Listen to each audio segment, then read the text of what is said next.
different pain locations in the body. And as you can see here, obviously back pain and headache is the most common pain sites.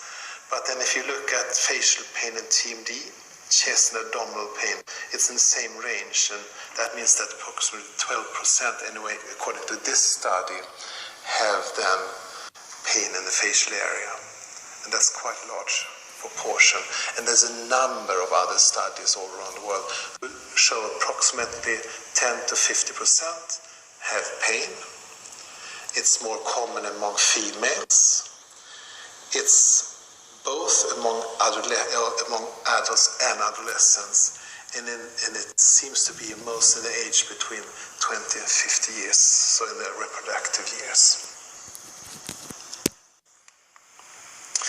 There has been quite a development of the understanding of pain, and this was also highlighted in some time ago here, quite recently.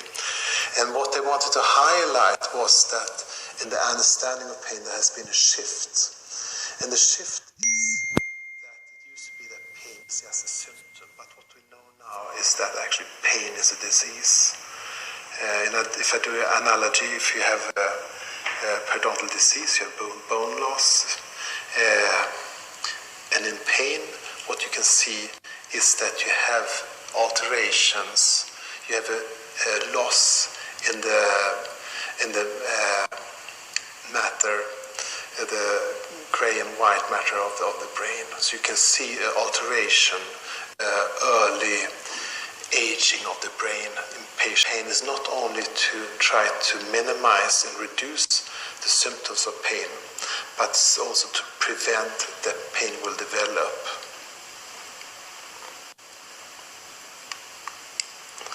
There's also been quite an increased understanding when it comes to pain and pain mechanisms, the plasticity of pain.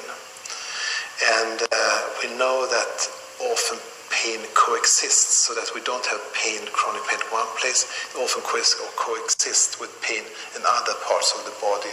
And as a dentist examining these patients, it's actually very important, not only, as you can see on this picture, to ask about pain in the mouth or in the face. It is actually also very important to ask, do you have pain anywhere else in the body? Obviously, if you see a patient like this, the prognosis will be a little bit different compared with if you only asked about the pain in the face. So it's important to try to have a complete picture of the patient.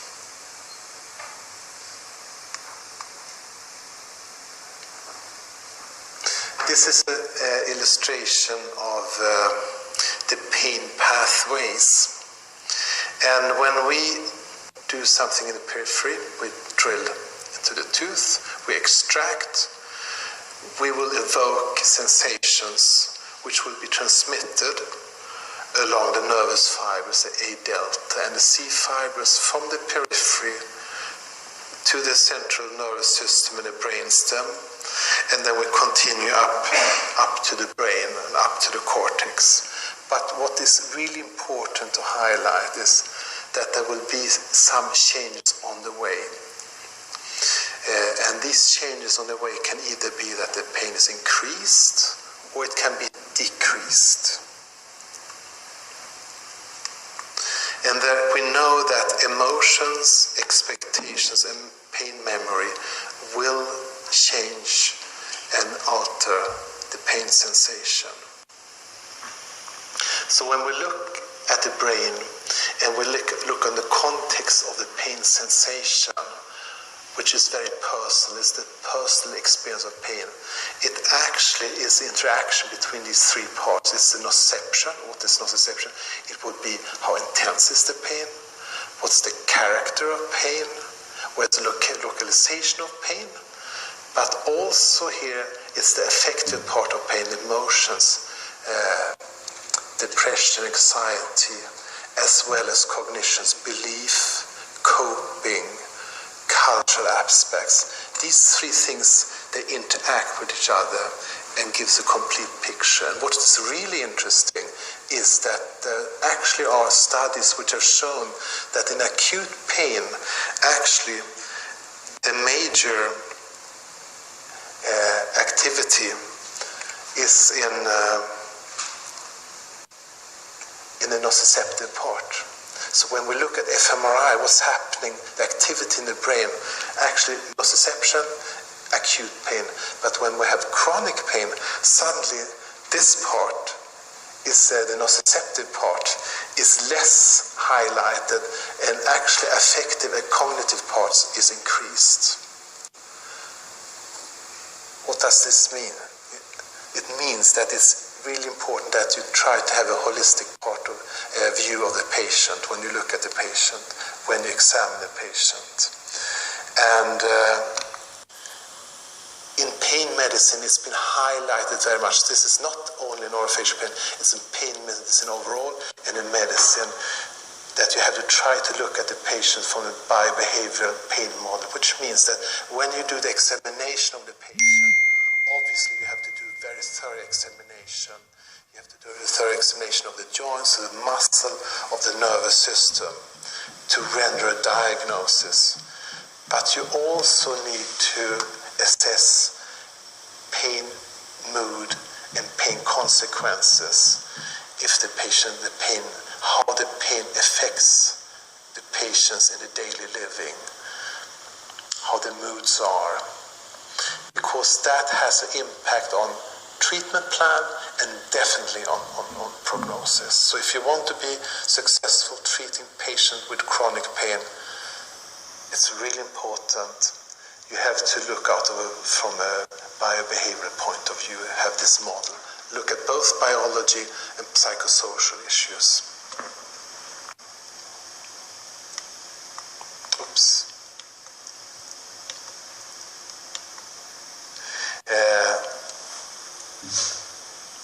There are a number of different diagnostic criteria, how to identify these patients. And the most commonly used one was actually called Research Diagnostic for TMD, RDC-TMD. It was published in 1992 by Samuel Dworkin in Seattle.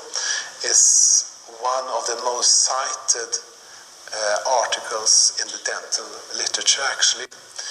And the RDC was then revised to the DC-TMD. Why? Because there's so much information now, so it doesn't need to be called research diagnostic. So it's only called now diagnostic criteria for TMD. Schiffman was the main author, but with him there was a big consensus, big international group of 35 people all around the world with the major stakeholders from different pain organizations. And what these criteria then comprises is then the dual axis approach, which means that you have the clinical TMD condition, diagnosis, but also an assessment of psychological disorder and psychosocial dysfunction. You have very clear specification how the examination should be done, what sort of commands you should give the patient. And these criteria are reliable and valid, so you have sensitivity and specificity for these conditions. And this was also one of the tasks. They really wanted to try to make it as simple as possible so it could be used not only in research but also for the general practice. So what I will try to do now is to highlight by showing four different cases and come to the diagnosis using these criteria. And the first case is a 19-year-old girl with frequent headaches and pain in the jaw and ear region.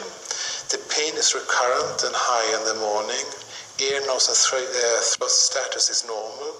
And as in our clinic in Malmö, 50% of the patients coming to us are referred by a physician, and this is a patient that referred.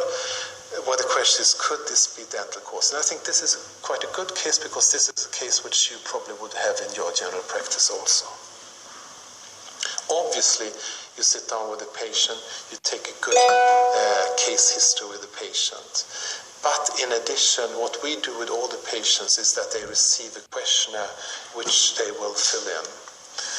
And this questionnaire is part of the DC-TeamD, which I just before mentioned, and it will contain then questions about symptoms, such as clicking, pain location, duration of pain.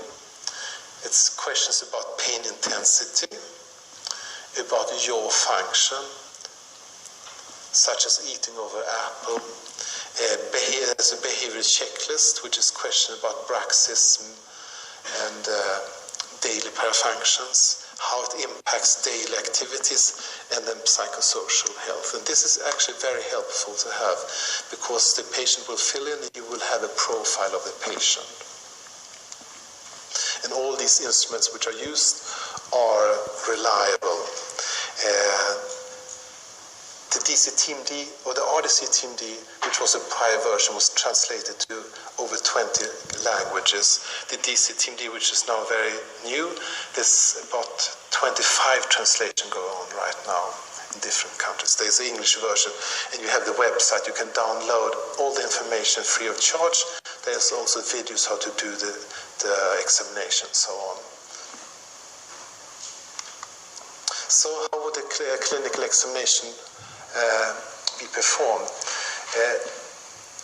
When we have undergraduate students, which we are training in this, the important stuff is that we use the same language, which means that the commands are identical. We train the students to do exactly the same commands as we do. We train them to palpate and do the examination exactly in the same way as we do. So the first question would be then pain location. I would ask the patient, have you had pain during the last 30 days in any of these regions? And I would then point to the different areas, as you can see here, the temples, the joints, the muscles. And then the patient say, yes, I have pain in this area. Point with a hand, for example, to the face here. You can see up here. The next step would be that I would ask the patient, I would like you to open your mouth as wide as you can, even if it's painful. And the patient will open up their mouth. I would measure the distance between the incisors. And then I would ask the patients, do you feel pain? Is this pain familiar? And I think this is really important with the familiar pain, because we used just to ask about pain. But what is interesting is actually to ask, is this the pain which you are seeking treatment for? That's the familiar pain. Pain which you have felt before during the last 30 days. And they say, yes, Thomas, this is the pain which I'm actually bothered about. Okay, so this you will check off familiar pain. And if it's in the temples, you would ask, is this the familiar headache you feel? You will do muscle palpation of the temporalis and the masseter, and I would then do the examination. You can see it on the left slide up here, the areas in the masseter, and I will then use a standardized force with 1 kilo, and I would ask the patients, do you feel pain? Is this pain familiar? And the patient will say yes or no. In this case, yes, it's pain. So in this case, the patient, according to the algorithm of the DC-TeamD, would receive the diagnosis of myalgia. Why? Because in the questionnaire, she reported, yes, she has pain in the jaw, temples, in the ear, or in front of the ear, and the pain is modified by jaw movements. Why movements of the jaw? Because it's a musculoskeletal pain, so we want an increased pain by function. In addition, and the patient will report familiar pain, at least one of the following, and in her case were actually both on palpation and on jaw motion. So she gets this diagnosis. Okay, case number 2 is very similar in one way, but also very different. Cecilia, she is 51 years old, has had pain for 8 years in the face and head. And her pain is very similar as the girl before, 5, but she has a generalized pain and has from her physician received the diagnosis of fibromyalgia. And she also reports, yes, I have had treatment before, like occlusal appliances, instruction jaw exercises, occlusal equilibration or grinding, but actually it didn't help very much, and she looks a little bit listless when she comes here and looks slightly depressed. So the question is, should we handle her in a different way, or is it the same way?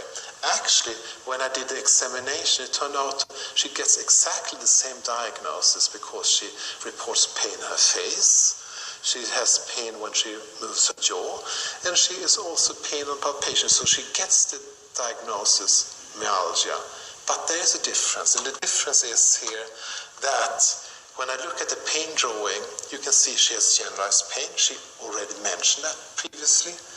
But when I look at the instruments, looking at her more behavior and psychosocial domains, and I ask about the activities of daily living, she will report that on a scale 0 to 10, where 0 is no interference and 8 unable to carry on activities, that the pain has substantial impact on her life. She can't do this and this, and I will explain. She can say, no, I can't eat these things, and I avoid walking out in the evening with my friends because I have so much pain. So I can see it has considerable impact on her life.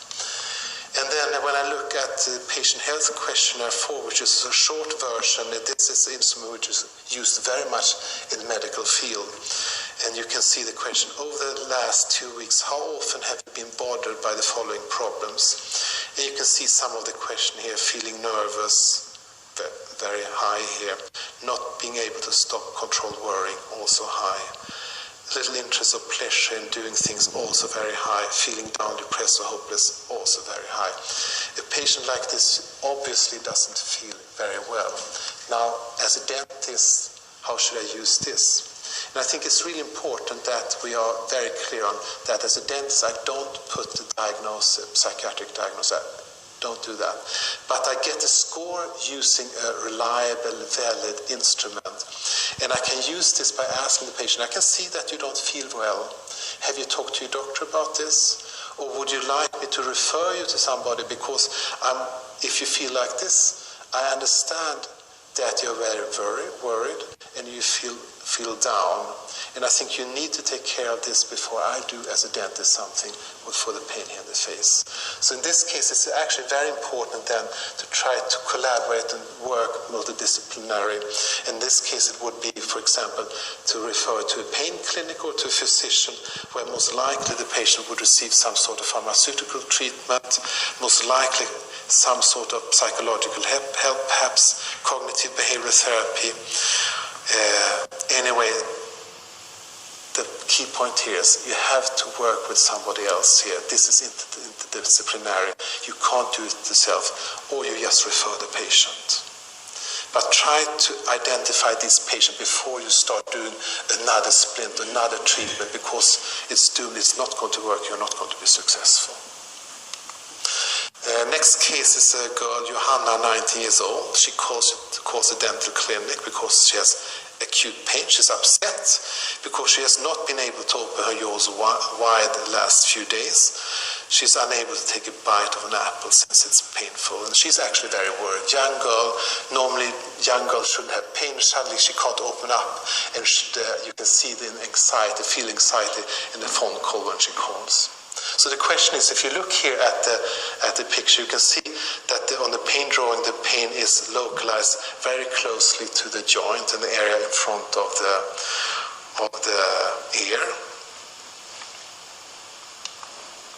And just to orient yourself, the question is, could it be something with the joint? And you can see here, you have the head of the condyle, you have the disc, that's the little black thing here, you have the fossa, and you have the tuberculum. This is when she's biting together.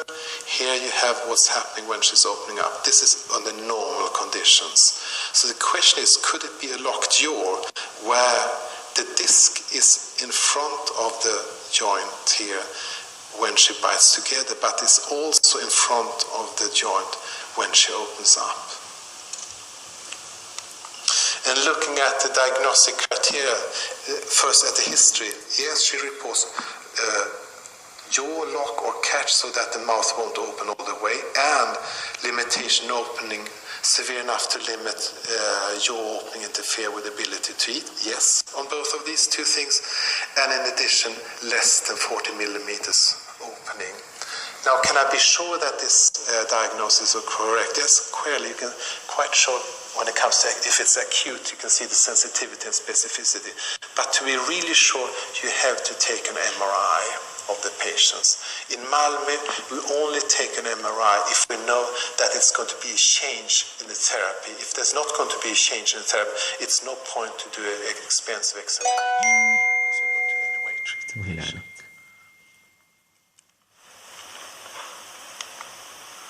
She will also get the diagnosis of arthralgia joint pain. Why? Because she, as you can see here, in the history questionnaire, she reports pain, and pain is modified by jaw movement. And in addition, in the clinical examination, she reported pain when she was moving her jaw, and she was pointing her finger, as you can see here, to the joint. And it was also painful when the joint was palpated. So the question is, what do we do with patients like this? What's the information for this young 19-year-old girl? There has been a number of longitudinal studies. This is one from Japan, where you can see that even if we don't do anything, the body seems to heal out pretty well over time. So 2-3 years follow-up, you can see that more than 50% has no symptoms or feel much better. Now, this is not very helpful in the case of a 19-year-old girl sitting in front of me, quite upset with a lot of pain. But I can tell her the prognosis for this condition is very good. Obviously, I have to do something, therapy, but I will talk about that later in the next lecture. I will finish up with the last case, which is Arne. Typical Swedish name here. He has pain in the first molar in his upper left jaw. Tooth 27 was extracted by another dentist because of a crack. Since the pain did not go away, tooth 26 was then endodontically treated several times, but the pain is unchanged. The patient, when does it turn up? At 4:30 Friday evening, when you're thinking of going home, having a glass of wine or a beer or something like that, and there sits the patient and tells you, please help me, I've been running around to different dentists, I have this tooth, please take this tooth away. And the question is, what should you do as a dentist? First thing is, without a proper diagnosis, no treatment. So what you do, most likely you do percussion, you look for periapical tenderness, you do periodontal probing to see if there may be a fracture of the tooth. You provoke the teeth by using a frac finder to provoke the pain on the different cusps, because it could be a crack. You do a radiographic examination. Most likely, after this examination, you will not find a pathological cause which really can explain why the patient has the pain. So the question is then, what is the next step? What do you do with the patient here? And I will come to the somatosensory examination here in just a minute. So the question is, could it be something different? Maybe there's not affection of the tooth or a pulpal thing. Could it be pain of some other sort of the pain? Could it be pain in a nerve, neuropathic pain? Because we know that if we do interventions in the body, wherever it is, approximately 5% develop pain. So would it be different in this area? Isn't that part of the body? Obviously it's part of the body. So yes, there can be neuropathic pains also in the oro-facial region. And there's one diagnosis, and you will hear much more about neuropathic pain after lunch. But this is one condition which a lot of these patients most likely have a neuropathic pain. And what is the diagnosis? Pain located in a region where a tooth has been endodontically or surgically treated. It's a chronic pain, and no pathological cause detectable in clinical radiographic examinations. So, what is the marker for neuropathic pain? Because the marker for muscle pain is palpation of the muscle. The marker for joint pain is pain of movement and pain when you palpate the joint. What do you do in neuropathic pain? What you do is you have to check the nervous system. And the nervous system, you have to check the different fibers. You have to check A beta, the thick fibers. You have to check A delta fibers for cold. And you have to check the C fibers for pain. So what I would like you to take home, the home message, is then to make a sensory examination, because it's very simple.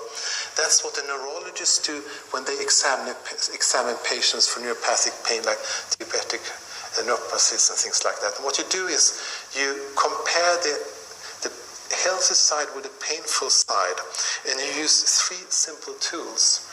You use the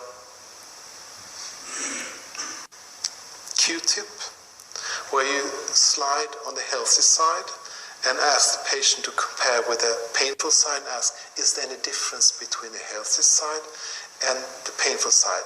And that's checking the A beta fibers.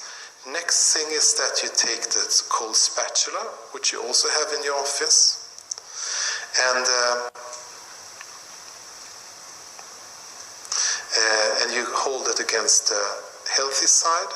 And then you have it, hold it against the painful side. You ask the patient, do you feel any difference in the sensation of cold? Is it more or less? And then finally you take Explorer and you stick on the healthy side and the painful side, make a comparison. And then the patient say, I feel more or less. The thing is, if you have a neuropathic pain, you will see that there is changes. It could be more or less.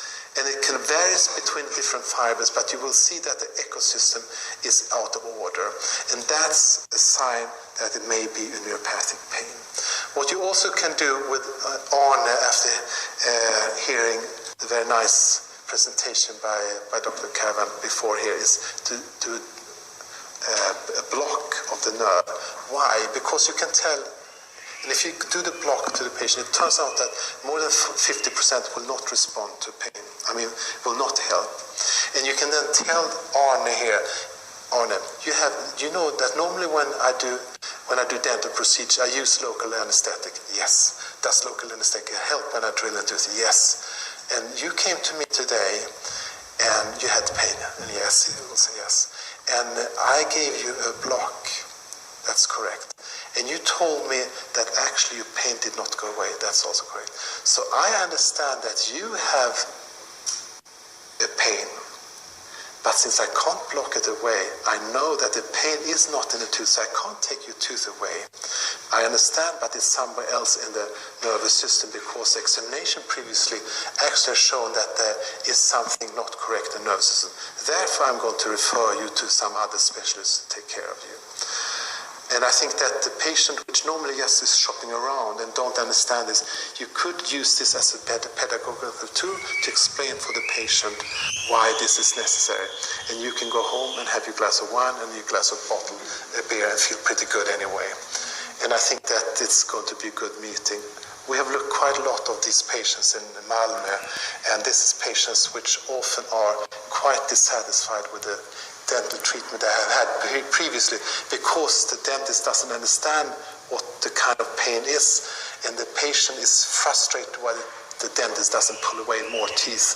So we have had patients which have pulled all the teeth from back here up in the front here. So it's really important, don't do any invasive procedures here. Try to have a pedagogical model, explain, and then there's some other treatments, but we'll get into that later on. And with that, I want to thank you very much for your attention.